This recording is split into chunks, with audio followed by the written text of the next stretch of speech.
Meghan Markle's shocking humiliation in Geneva finally proves that she has just gone mad. Is Meghan Markle still a global draw, or was she ever really? Or has her public fascination started fading faster than her team expected? Meghan Markle is stunningly oblivious to her own hypocrisy, and that is definitely beginning to damage her in the eyes of the public and, more importantly, really, the eyes of the media. So, Meghan's certainly trying to recreate kind of these royal moments, and you've actually seen a real royal in action. You're putting profit over the privacy of your own daughter. So just zip it. Zip it with your faux politician act. Meghan Markle talks about herself. It's like that she is her own biggest fan. She acts like she knows the public can't wait to hear this story, and it's the greatest story that's ever been told. Meghan Markle flew to Geneva to speak about children's online safety, but the conversation exploded in a totally different direction almost immediately. Instead of the focus staying on the serious issues she wanted to highlight, the spotlight shifted fast, and that sudden turn revealed a much bigger problem. She keeps running into every time cameras are pointed her way. The real issue was not just the event itself, but the massive disconnect between what was planned and what people actually ended up talking about afterward. That pattern has been showing up again and again over the past year. Every major appearance, every carefully prepared launch, every public campaign somehow ends with the attention drifting somewhere else entirely. The message and the reaction keep landing in two completely different places, and people are starting to notice it more than ever. I mean, this was the moment, Nancy Sidley pointed it out, this was the moment, the major defeat on her face when she realized that no one had bothered to show up for what was a catastrophic speech, a hypocritical speech, a speech which blows out of the water every single thing that she has argued in terms of her brand. But Geneva made the situation impossible to ignore because the gap was huge and painfully obvious. The criticism and contradictions started piling up almost instantly, and what should have been a serious humanitarian discussion suddenly turned into days of non-stop headlines and online debates. That is why this moment stood out so much compared to previous appearances.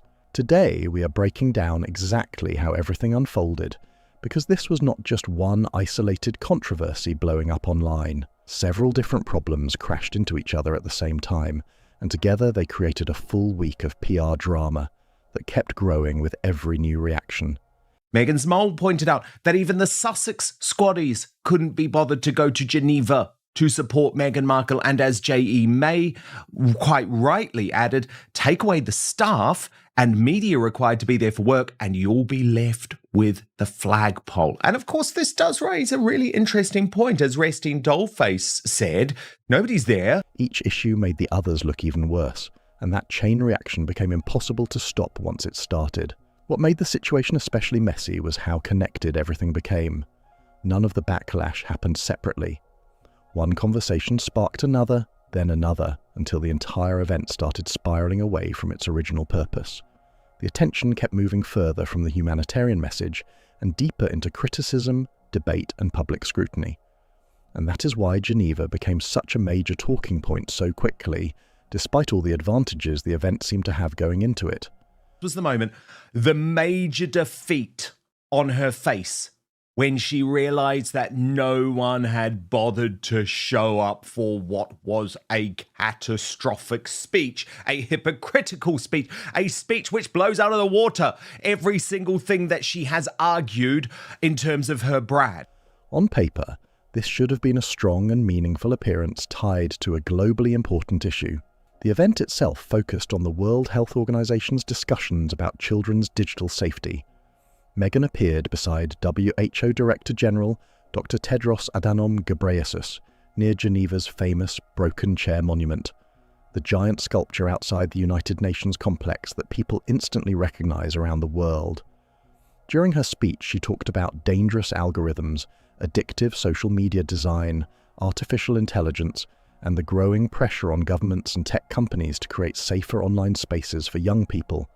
She pushed for stronger protections and argued that many digital products are being released without the kind of safety standards that would never be accepted in the physical world. she was assigned to a bus stop. Look at that. Look at in the red circle. So actually, the woman who everyone's saying is there to watch was actually just trying to get home.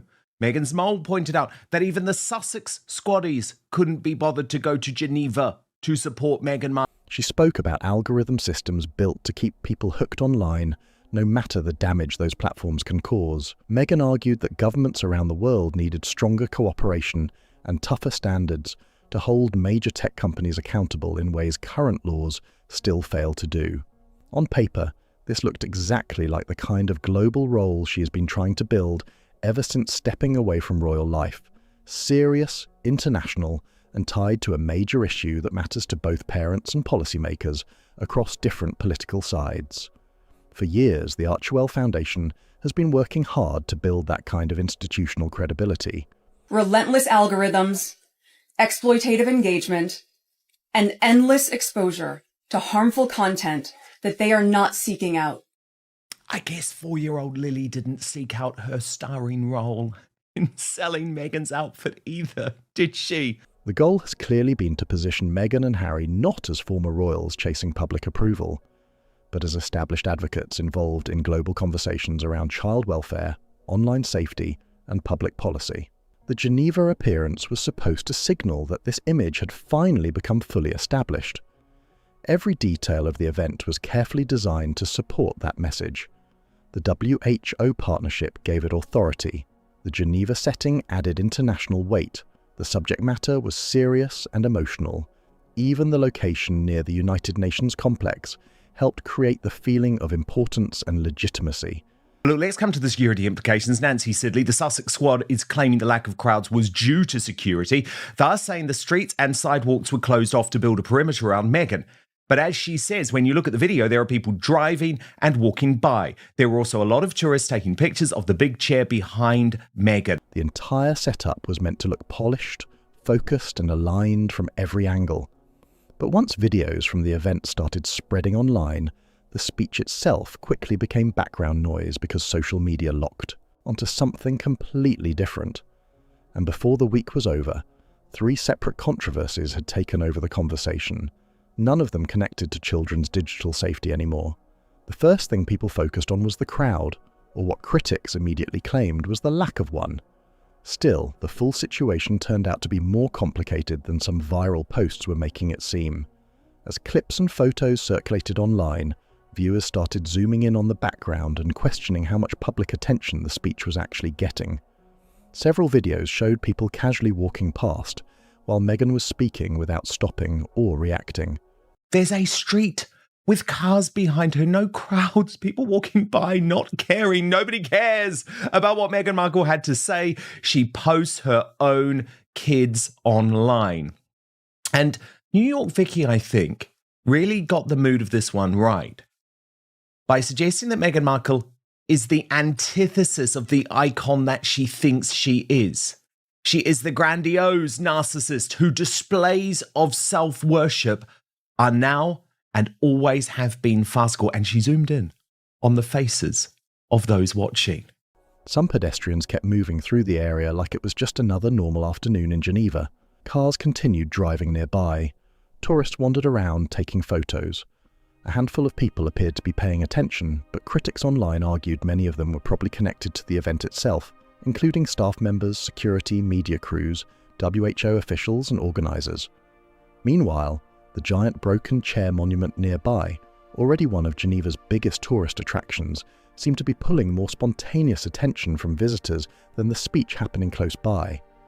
Online critics jumped on the footage almost instantly. Screenshots pointing out empty-looking sections of the area spread across social media within minutes. People paused videos, zoomed in on backgrounds, replayed clips frame by frame, and started building a completely different narrative around the event. Instead of discussing online child safety, the internet became obsessed with analysing crowd size, public reactions, and whether the appearance had landed the way it was intended to. And for Meghan, this appearance is really important. It's extremely important strategically for her brand, because ever since Meghan left royal life, she and Prince Harry have been trying to reposition themselves as these these global humanitarian figures, influential public voices, like these international thought leaders, like their thoughts would like to lead the world. Observers who already believed Meghan's global influence was being exaggerated quickly pointed to the images from Geneva as proof of their argument. To them, the footage became visual evidence that the level of public excitement around her appearances is not what supporters sometimes claim it is. Whether that criticism was fully fair is a completely different debate. An outdoor policy event near a busy tourist landmark is obviously very different from a celebrity rally or royal walkabout, and crowd size alone does not automatically measure impact. But on social media, nuance disappears fast. The clips spread everywhere, and once the narrative took hold, it moved far quicker than any explanation or context could catch up with. That timing made the situation even worse because the internet had already been flooded with a completely different set of royal images only days earlier. Right before Geneva, photos and videos from Princess Catherine's appearances in Italy had been dominating headlines and social media feeds. Huge crowds packed the streets. People reportedly waited for hours just to catch a glimpse of her. She has failed massively. There were zero crowds for this event. In fact, most people who walked by that we saw from Meghan Markle's own feed kind of sort of ignored her. And the reality is, I think that's most of the world. Most of the world does not take Meghan Markle seriously, and it's really beginning to show and damage her reputation. The atmosphere looked energetic, emotional, and massive in the way major royal tours often do. Those kinds of scenes have become part of the public image surrounding senior working royals, and they still generate enormous attention around the world. The comparison online happened almost instantly, and it was ruthless. Users started placing footage from Italy side by side with clips from Geneva. Some people tried to keep the comparison balanced, pointing out that a WHO policy discussion and a royal public tour are two completely different kinds of events with very different goals and audiences. But a lot of people online skipped right past those details. Supporters of Catherine argued the contrast proved how powerful the royal institution still is when it comes to drawing public interest and media attention. The message behind many of those posts was simple. Monarchy creates a level of global fascination that celebrity activism alone cannot easily match. Critics of Meghan pushed the conversation even further. They argued Geneva highlighted something Prince Harry once resisted admitting publicly, that much of the attention the couple received during their royal years may have come from the royal institution itself, rather than from personal popularity alone. Yeah, totally. And you watch, she'll change a little bit too. She'll see what Catherine's doing, but she doesn't understand what she's doing and why what she's doing is a thing that makes her repellent, her personality type. So, and just watching her, you can watch her stuff without the sound on, either one of them. According to that argument, once the titles and royal setting are removed, the same level of public reaction does not automatically follow. Now, whether people agree with that claim or not is still heavily debated. The situations were completely different. The events served different purposes. The crowds formed for different reasons. But social media rarely slows down long enough to care about fairness or context once a viral comparison starts taking off. The side-by-side images kept spreading because they were dramatic, easy to understand, and fit into narratives people were already arguing about online. And while all of that was happening, the actual message Meghan gave about children's digital safety got pushed further and further out of the spotlight. The second major thing people started talking about was Meghan's Instagram post, and unlike the crowd debate, this controversy became much harder for supporters to brush aside. Before arriving in Geneva, she uploaded a photo to Instagram that immediately started drawing attention online. At first glance, the Instagram photo looked casual and sweet. Meghan appeared to be getting ready for the day in what seemed like a dressing area. To watch closely. Let's just give her the benefit of the doubt and think she's trying to do the one tear left eye. She's trying to get some emotion into the end of her speech, but it's curious. Look. Where people can barely agree on basic facts.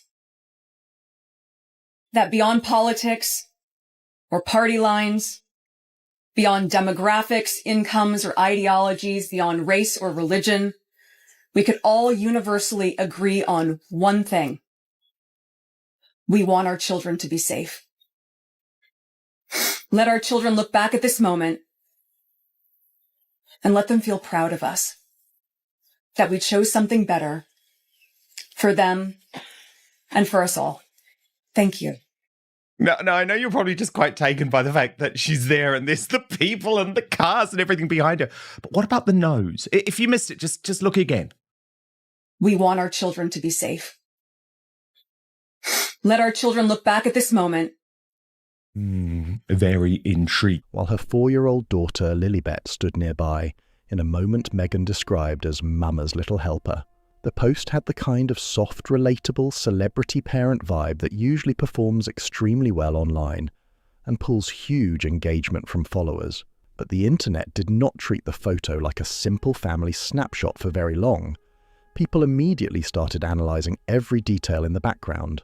Hanging clearly in the frame were the clothes Meghan planned to wear later at the Geneva event, including the blazer, shoes and carefully prepared outfit already laid out behind her.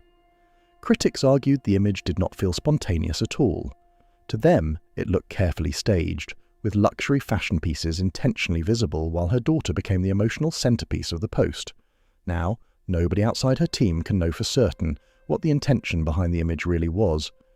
But what people could clearly see was the timing, and that is what turned this into such a major online debate. The photo was shared with millions of followers on the exact morning Meghan was scheduled to deliver a major international speech focused on protecting children from harmful online exposure. Just hours later, she stood before cameras at the World Health Organization event and spoke passionately about the dangers children face online. She discussed algorithm-driven platforms, the risks tied to digital exploitation, and the responsibility adults have to create safer online spaces for young people. Sorry, I'm just obsessed with the two women standing behind her about to cross the road. And they don't even bother to wait. They don't even bother to wait to the end. Anyway, look. It's obviously ludicrous. The whole thing is ridiculous. And she's got to start realizing that her own actions are clashing. Instead of simply profiting from their visibility and attention. And sitting right there on her Instagram account was a photo of her young daughter, already viewed, liked, reposted and circulated across social media by millions of people. Critics did not have to stretch very far to point out the contradiction, because to them it looked obvious and immediate. The same person warning about the risks of exposing children to massive online audiences had chosen to post an image involving her own child only hours before delivering that message. Journalist Tom Sykes addressed the issue directly, and his criticism focused less on royal drama and more on the consistency of Meghan's public position. His argument centred on the fact that a 4-year-old child cannot fully understand social media or meaningfully consent to having their image shared across the internet, with millions of strangers watching and reacting. He also pointed out that partial privacy does not always equal real privacy online. Even when a child's face is not fully shown, the image can still spark intense public curiosity and wider circulation. In some situations, partially hidden photos actually create even more attention. She focused heavily on the internet visuals. Essentially, her speech focused a lot on the ills of the internet, but never really tried to show ownership for these responsibilities, being the parent. And I can think in my head of some of the children that I work with specifically. Their parents ain't listening to this woman. They're not trying to hear what these dangers are. I mean, people are focused on trying to pay their bills. I mean, serious. Because they encourage speculation, repeated sharing, and endless online discussion from people trying to piece together more details. What made the backlash even more intense was that these were not brand new criticisms invented by outsiders. Similar concerns about children's privacy, media exposure, and public curiosity are arguments Harry and Meghan themselves have repeatedly raised over the years when discussing press coverage involving their own family. That history made the Geneva timing feel especially awkward to critics, and the conversation around the post quickly grew far bigger than the original image itself. The same arguments Harry and Meghan have used for years about protecting children's privacy were now being turned back around and applied directly to Meghan's own social media choices. And for her team, That made the criticism much harder to dismiss than usual. What really changed the tone of the backlash was where some of it was coming from. It was not just long-time royal critics or commentators who have questioned Meghan for years. She was trying to get through it quickly because, like, to your point, she knew she had a higher purpose there, and it wasn't to discuss herself and her. Those kinds of reactions are easier for supporters to label as biased or politically motivated and move past quickly.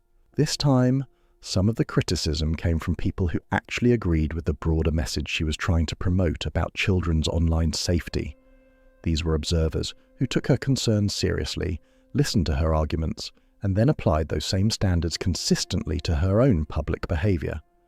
That kind of response lands differently because it is not driven by obvious hostility.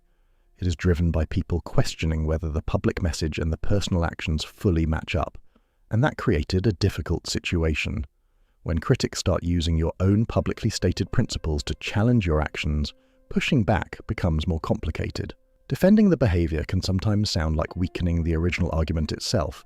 Meghan Markle is stunningly oblivious to her own hypocrisy, and that is definitely beginning to damage her in the eyes of the public and, more importantly, really, the eyes of the media. You can't avoid the stark comparison between Meghan Markle posting and exploiting her daughter on Instagram and then her complaining that children are being exploited by social media companies. The hypocrisy is just plain for anyone to see. And that tension became impossible to ignore online. The irony was so visible that people barely needed commentary to understand why the story exploded. A major speech warning about the dangers of exposing children online had suddenly become overshadowed by debate over an Instagram post involving a child that had already reached millions of followers. The contradiction, fair or unfair, was sitting right in front of everyone, and social media grabbed onto it fast. Part of what made the situation so damaging was how little exaggeration people felt they needed to add. The discussion built itself naturally because the visuals, timing, and messaging all collided at once in a way that fueled non-stop online reactions throughout the week. But that was not the end of it. The third controversy that suddenly took over the conversation was something incredibly small, just a tiny gesture lasting only a second or two. At the end of her speech, as Meghan delivered an emotional closing message urging governments, parents, and tech companies to protect future generations, Meghan posted Mama's Little Helper with the so-called daughter there, maybe shining her shoes, but very much part of the merch sheen operation, because at the front of the shot was the Armani dress and black shoes that Meghan would wear to the event. And Cher pointed out, I know for a fact, the lack of a crowd bothered Meghan Markle because she was so insecure, she just had to tell us what designer she would be wearing that day. Someone who cares about people knowing she's wearing designer, definitely. Cameras captured a brief movement. She touched her nose. That was all. A completely normal human reflex that, in almost any other situation, probably would have passed unnoticed. But this is Meghan Markle in 2026. And nearly every tiny movement during public appearances now gets dissected online in real time. Within hours, the clip spread across major platforms. People slowed the footage down, zoomed in repeatedly, replayed the ending frame by frame, and started building entire theories around what the gesture supposedly meant. Some users claimed she looked emotional. Others suggested she seemed nervous under pressure. A few tried to speculate about completely different explanations. But the truth is, nobody watching a few seconds of video could possibly know what that tiny movement actually meant. And ironically, that uncertainty became exactly why the clip travelled so far online and kept fueling more discussion. Realistically, the nose-touching moment was probably nothing at all. It was most likely a completely normal physical reaction during a stressful public speech that was already facing intense online attention before she had even finished talking. People touch their faces all the time without thinking about it. It happens constantly and usually means absolutely nothing. But according to Taz, went one step further, pointing out the cute photo of Mummy's Little Helper where she used Lily to ensure maximum exposure was just a cover for Meghan to merch the suit and the shoes she would be wearing for the speech.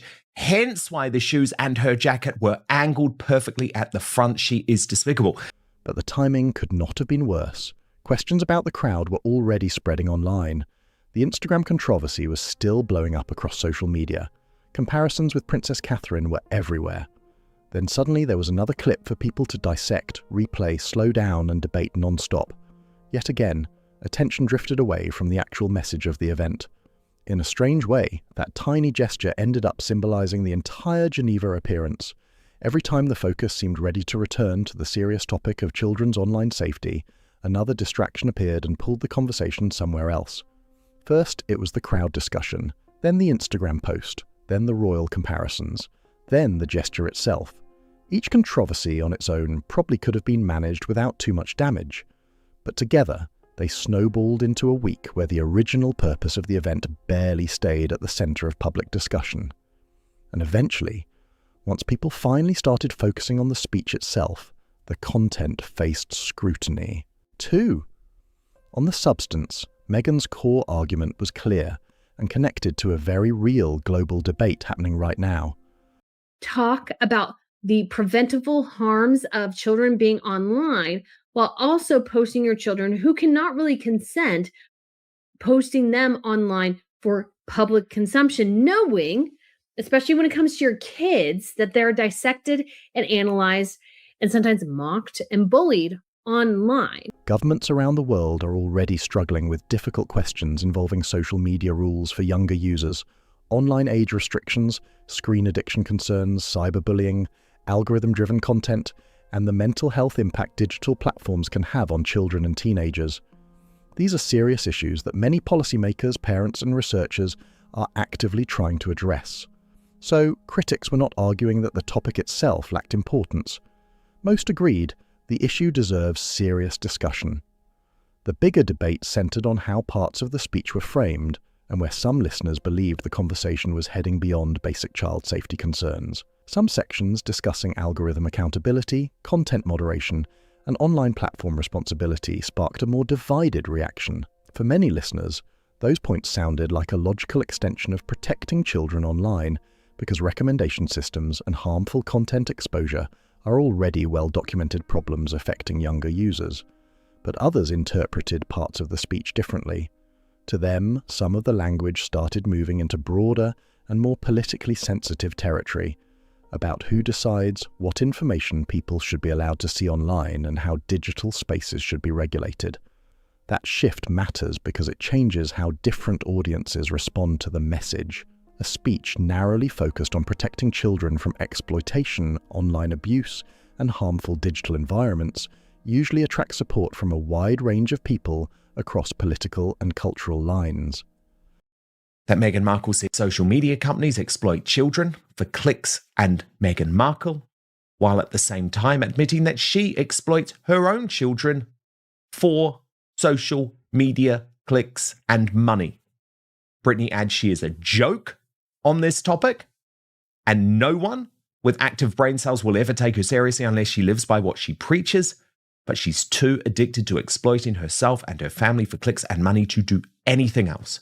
The more she does this, the more a fool she looks, and yet she remains oblivious to her own hypocrisy. But once the conversation expands into larger debates involving content control, moderation systems, and information access, reactions can become far more divided and complicated very quickly.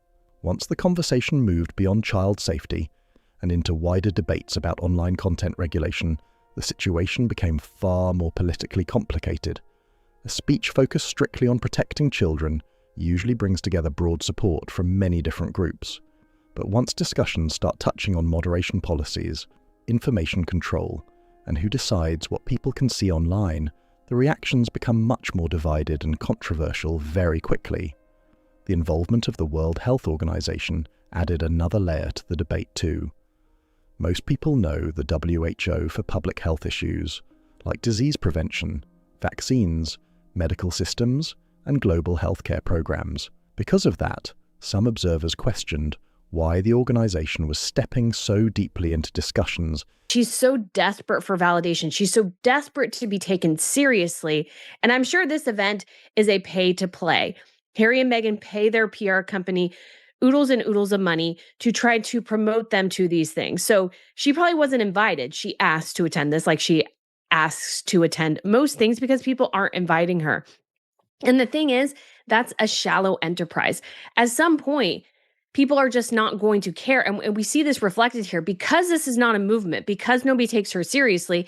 Nobody showed up. Nobody cared enough to be there. Involving digital content policy and online platform regulation. A number of critics argued that linking the speech to the WHO helped give extra institutional weight and credibility to ideas that might have faced tougher scrutiny on their own. Others simply wondered what specific expertise the organisation actually had in this particular area. Those questions were not especially extreme or unreasonable, and while they never became the biggest controversy of the week, they added to the growing sense that the Geneva appearance was operating in much more complicated territory than it first appeared. By the time the week wrapped up, one uncomfortable reality had become impossible for many people online to ignore. Meghan wanted the public conversation to focus on children's digital safety, but the internet kept making the story about Meghan Markle herself instead, and those two conversations barely overlapped for most of the week.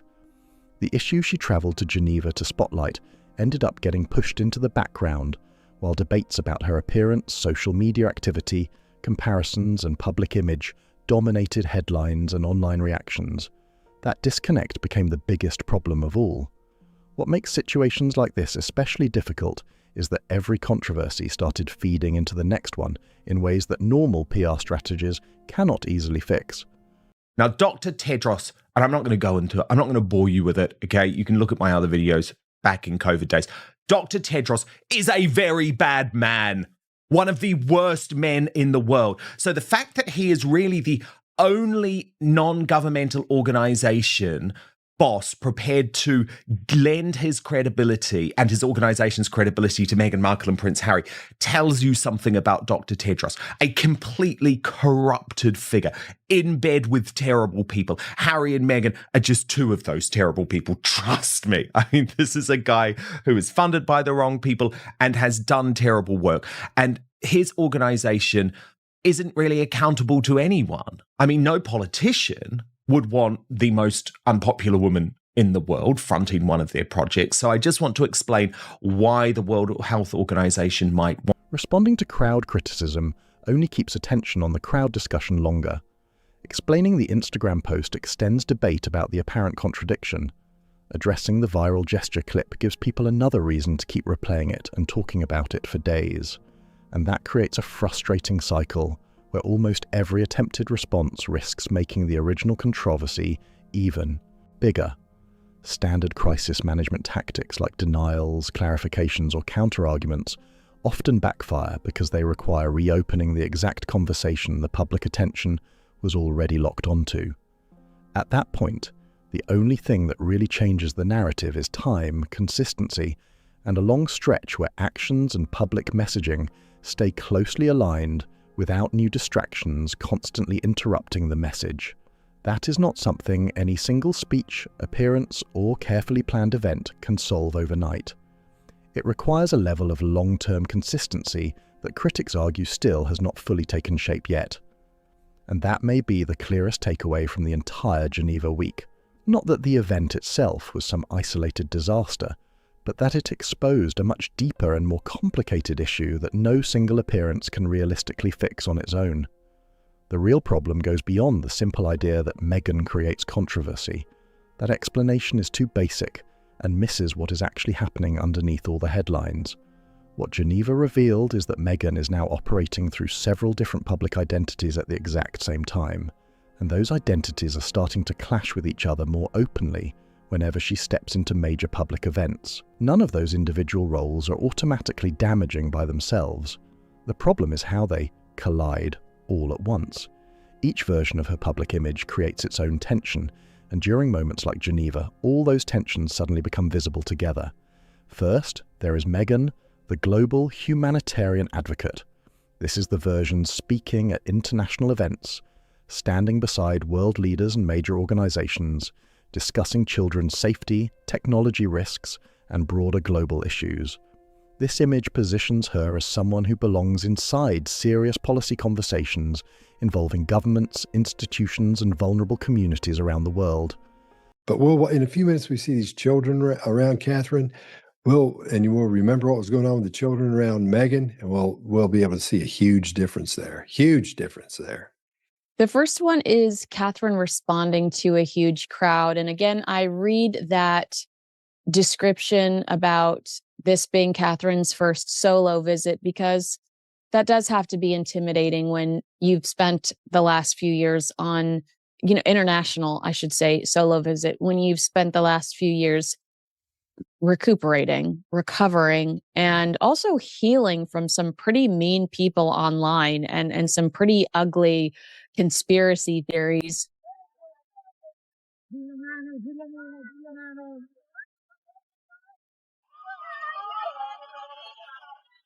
But that role comes with expectations.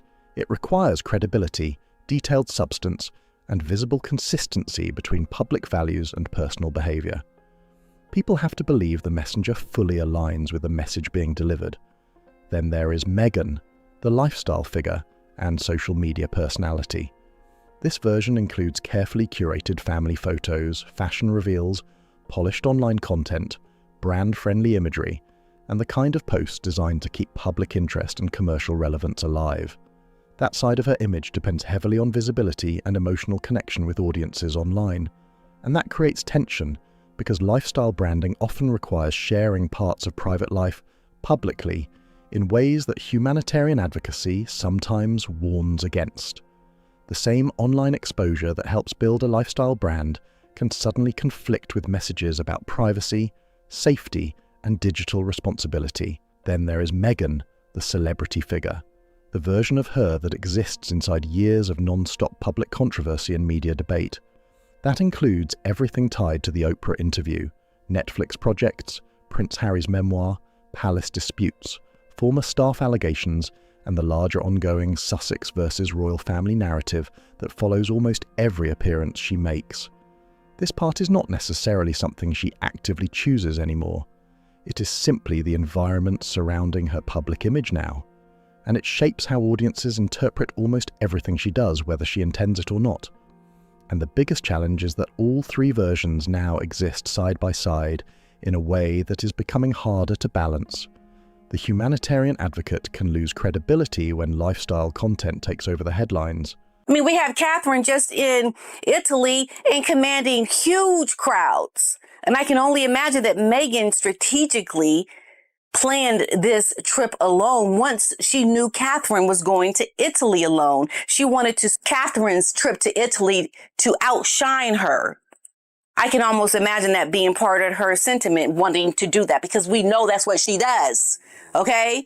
Meghan is a bully like that because it is a form of bullying. The lifestyle brand can create backlash when it clashes with political or social messaging, and the celebrity controversies hanging in the background make every new appearance feel loaded with extra scrutiny before it even begins. The lifestyle brand becomes much more complicated when it appears right beside humanitarian messaging that critics believe it sometimes contradicts, and both sides of Meghan's public image are constantly filtered through the larger celebrity controversy surrounding her, which makes truly neutral coverage harder and harder to maintain.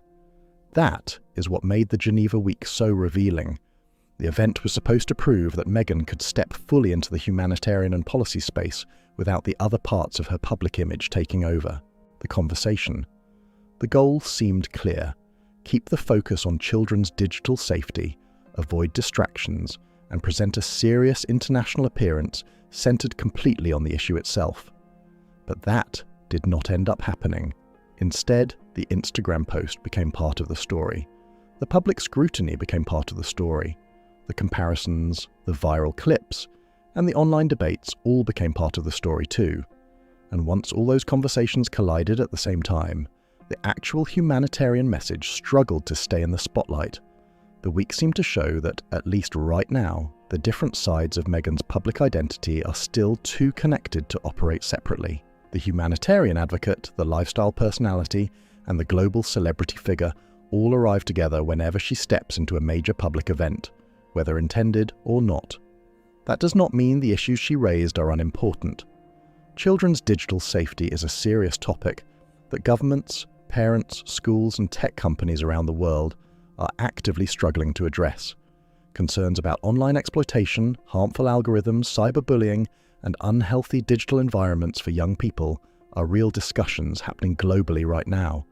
After their life was destroyed by cyberbullying, sextortion, grooming, or exposure to self-harm content. Also, a lot of people said, and I need to double check it, children who were seeking drugs online, finding the drugs online, taking the drugs, and then passing away thereafter. That is a result of drug addiction, not the internet. And none of this means Meghan cannot eventually reshape how the public responds to her appearances either. Public reputations can change over time. Audiences do sometimes reassess public figures when there is enough consistency between their words, actions, and long-term behavior. There are plenty of examples of celebrities, politicians, and public figures who managed to rebuild trust after periods where criticism and contradictions dominated the conversation around them. But those shifts do not happen overnight. They usually require years of steady, disciplined consistency, where actions repeatedly match the message without major distractions constantly interrupting the narrative. One carefully planned speech or one high-profile international appearance is rarely enough to fully reset public perception on its own. Real change usually happens through accumulation. Dozens of appearances, dozens of decisions, long stretches where the messaging stays clear, focused, and aligned, strongly enough that old contradictions slowly lose power over the public conversation.